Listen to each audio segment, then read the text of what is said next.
What's up, Heroclix fan? Welcome back to the channel. Today I got a special unboxing of the Heroclix Iconics DC Nightfall set for you guys. It was kind of hard to get my hands on a copy of this. I did want to throw a shout out to Joe at out.I Hobbies and Games for hooking us up with a copy of this set.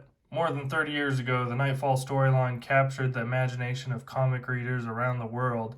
Heroclix Iconics Nightfall breaks the mold to bring one of the most powerful moments from all of Batman's history straight to your tabletop. Wear the mantle of the Dark Knight, either as Bruce Wayne's Batman or the vigilante Azrael, and discover what it takes to be the defender of Gotham City. And this is just a really iconic picture from the comic book. That's pretty awesome. Now, if you didn't know, this comic book's actually a three-parter. There's Knight's Fall, Knight's Quest, and Knight's End. I believe it's from 1993. Actually, only a year prior, I believe it was 1992, was Bane's first appearance in comic books. And this story actually takes place in an alternate universe. And you can kind of tell that because how many times do you see Batman get his butt kicked this hard? And one of my favorite parts of this comic book was actually kind of seeing the interaction of these characters. Like when Nightwing and Robin are talking about Bruce Wayne giving the mantle of Batman to John Paul Valet, which is the guy who becomes Azrael, is given the mantle of Batman. And Nightwing and Robin are like, why didn't he give it to us? Or why did he give it to John Paul? And let's go ahead and open it up.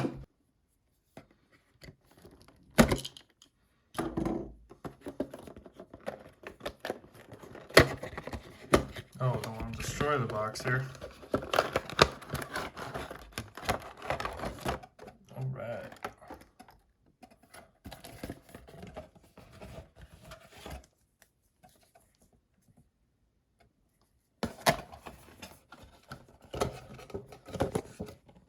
I don't want to destroy this box because you can always save it to store these clicks later. Look here. Oh wow, that's a long effect. Batman, Bane, Azrael.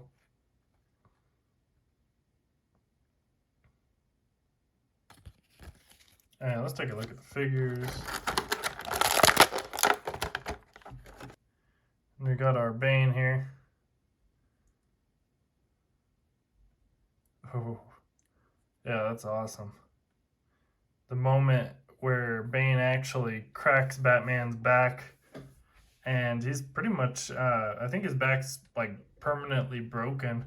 He actually only gets healed by magical means later in the story. Awesome. And Azrael here. Like great looking sculpt, the coloring of everything, the detail on him. I'll be curious to see how Azrael plays. And Batman, all right, 60 points. Doesn't look too bad. That's interesting too. Look at the Azrael. He has a Batman family and Batman enemy. Let's take a look at his card here. Batman family, Gotham City Underworld, Armor, Assassin, and Mystical. He has trait Terrorizing Gotham. Sidestep opposing characters with the highest point value on their force can't draw lines of fire to Azrael. If multiple opposing characters tied for the highest points value, none of them can draw a line of fire to Azrael. It's 65 points. He's got 7 clicks of health. Then he has the system. It's willpower. Azrael uses it and succeeds. Choose one to last until he chooses again. Damage he deals can't be reduced below 1. When he attacks, after resolutions, heal him 1 click for each hit character. Then he has the attack ability Wreathed in Flame. Smoke Cloud. Smoke Cloud is free but only to generate 2 markers. At the end of your turn, deal 1 damage to each opposing character occupying a terrain marker generated by Azrael. This is John Paul Valet. If you didn't know, he is actually, so essentially his story is he was raised by his father and like the Knights Templar. It's actually I think it's the Knights of Dumas. They're actually a splinter cell of the Knights Templar.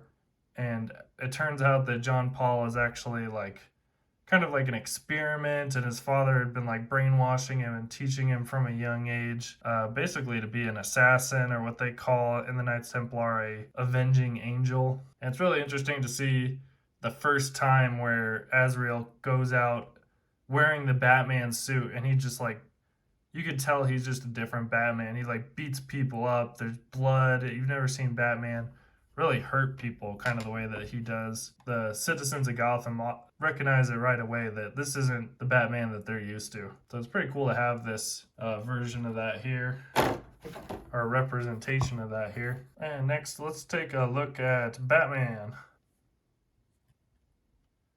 And Batman has the keywords Batman family, Gotham City, detective, of course, and martial arts. Then he has this long traded ability.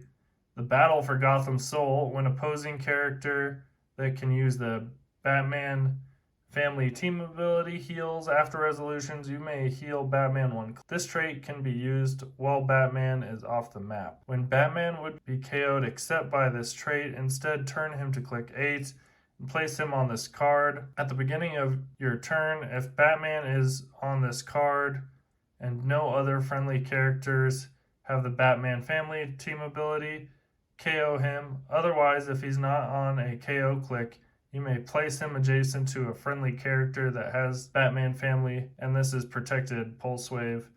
He has improved movement, over elevated, 5 range, dual targeting. He's 60 points. And let's see, he has another traded ability, leadership, perplex. When Batman uses leadership and succeeds, he may also generate a bystander on this card into a square within range. The bystanders on this card have max value 1. Then he has a Vital Strike. Batman's close attacks deal penetrating damage and can't be evaded. And here we have the bystander tokens. Robin, Nightwing, Oracle, and Alfred Pennyworth. And one thing I thought was pretty interesting in the comic book, seeing like Robin kind of struggle internally with like, why did Bruce Wayne give the mantle of Batman to John Paul Valet instead of Robin or Nightwing, because they'd be perfect for the role. And, this Batman and Bruce Wayne, gets his back broken by Bane, and they're looking for the new Batman, and he chooses John Paul Valet. There's an interesting part where Robin and Alfred Pennyworth are talking to each other and like, how are we going to cover up what happened to Batman? How did Bruce Wayne, break his back? And they decided to make it look like a car accident. So they take a couple crowbars to Bruce Wayne's Porsche. I thought it was pretty funny. 60 points. That's pretty decent. It pops out all these bystander tokens. I'll definitely have to try them out here. And the one that most people are going to want to see here is Bane. This is just a super detailed sculpt of him. 75 points. He has telekinesis. That's interesting.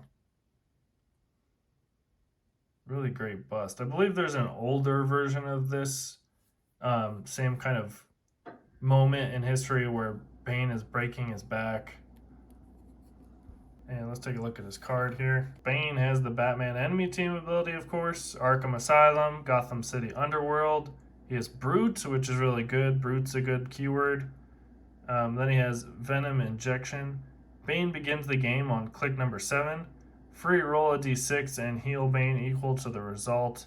If the result was 3 through 6, give Bane an overdose token.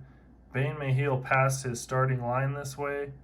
At the end of your turn, deal Bane 1 unavoidable damage for each overdose token he has. He starts out with 4 clicks of health, and he can heal up to having 10 clicks of health. You definitely want to heal as soon as possible. He's got stealth, telekinesis, which might actually come in handy for the teams that he's on. And he has I Will Break Him. Combat reflexes, willpower. When Bane KOs an opposing character or succeeds a willpower roll, remove an overdose token from him. Oh, that's good. Then he has Wear Down the Bat. Outwit. When Bane uses it, he may draw a line of fire and count range from the square of a friendly character that shares a keyword with him. Oh, wow. That's actually pretty good too. I like that. And there is a little bit of flavor here from the comics. So, wear down the bat. Bane's whole idea, and it basically worked, he outsmarted Batman, is he went to Arkham Asylum and unleashed all the villains there. And he knew that this was really going to wear down Batman. Batman was going to tire himself out trying to catch all these villains again. And after he had done that, Batman is like old and he's tired. And that's when Bane strikes. And that is actually kind of here in that moment where Bane breaks Batman's back. And overall, this is a really great set. It's really cool to see this comic book kind of come to life here in these iconics. There's definitely some teams to make around this set. If you ever get a chance, definitely check out the comic book. This is the team I tried out in a couple matches the other day. It's actually pretty fun. One thing I noticed, I was using World's Finest, which is a really good piece in case you have him. With this Batman, he's actually a really good option to bring in when the World's Finest is KO'd. And World's Finest is just such a great piece. Being able to make those free attacks is awesome. You know, super strength attacks can be really handy, and having stealth and see-through hindering. And Batman's leadership is actually really good. It came in handy because you do get to remove a token and generate a bystander, which is really good. Some people's leaderships, it only lets them do one of those things, but his lets you do both. He may also generate a bystander, so that's really good. His Perplex, I used the Perplex a lot. Then his Vital Strike is actually really good. It's almost like a built-in Necro Sword attack because Batman's close attacks deal penetrating damage and can't be evaded, which is really good. And with a team like this, you definitely want to make sure that you are staying in the smoke and the shadows. Use that stealth. As far as Azrael, he was really good. I think with the assassin keyword, I'd probably said that's going to be a big thing in Notorious, and that's something you might want to try out. But having Impervious and Outwit was really handy. He can't really move an attack. He can sidestep an attack or shoot. He does have a range. And then you always want to be using his system with the willpower, no matter what, to just try to get these effects. His smoke comes in handy. If you're able to knock somebody out with his free smoke markers, doing 1 damage is actually really good. I was able to knock out some support pieces with it, which really worked out nice. Like their Outwitter and stuff, I was able to knock him out with the smoke. Bane was really good. I can't believe how much he heals. It's actually kind of crazy. You do get those overdose tokens, but you can remove them with willpower or when you KO an opposing character. So you just try to be kind of strategic with it. What I actually had done is tried out the Green Lantern ring on him, so he gets +1 to his willpower. So 4, 5, or 6, you could remove a overdose token, which worked out really well. And then also his Outwit can be done from people who share a keyword with him. So I was outwitting from Azrael as well. That was really handy. And just awesome. This is probably the coolest Bane I've ever seen, honestly. And he does start out, you know, you probably want to make use of his telekinesis and stuff right off the bat. No pun intended. And then, of course, I was using St. Walker. Every time I use St. Walker, he always gets knocked out pretty early.